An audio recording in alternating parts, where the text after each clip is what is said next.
Halo Sobat, hari ini kita akan membahas sebuah topik menarik tentang sejarah yang mungkin belum banyak diketahui. Tahukah kalian bahwa Aceh sudah menjadi wilayah berdaulat sebelum Indonesia merdeka?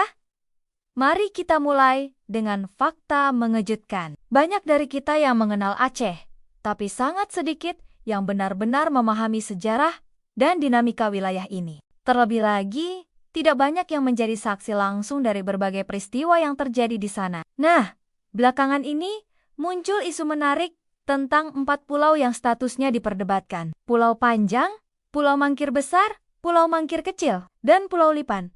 Mendagri Tito Karnavian telah membuat keputusan untuk mengalihkan kepemilikan pulau-pulau ini dari Provinsi Aceh ke Sumatera Utara. Tapi tunggu dulu, keputusan ini bukan sekadar masalah administrasi biasa.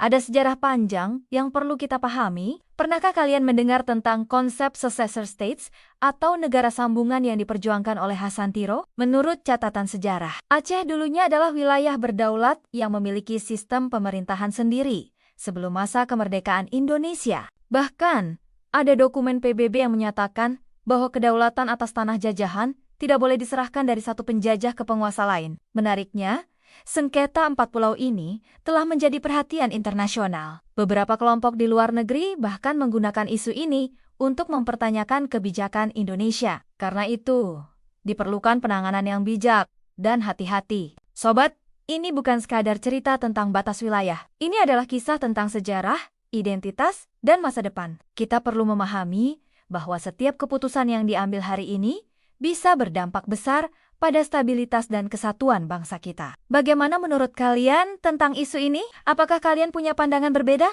Yuk, share pendapat kalian di kolom komentar. Jangan lupa like, subscribe, dan tekan lonceng notifikasi agar tidak ketinggalan konten menarik lainnya. Sampai jumpa di video berikutnya.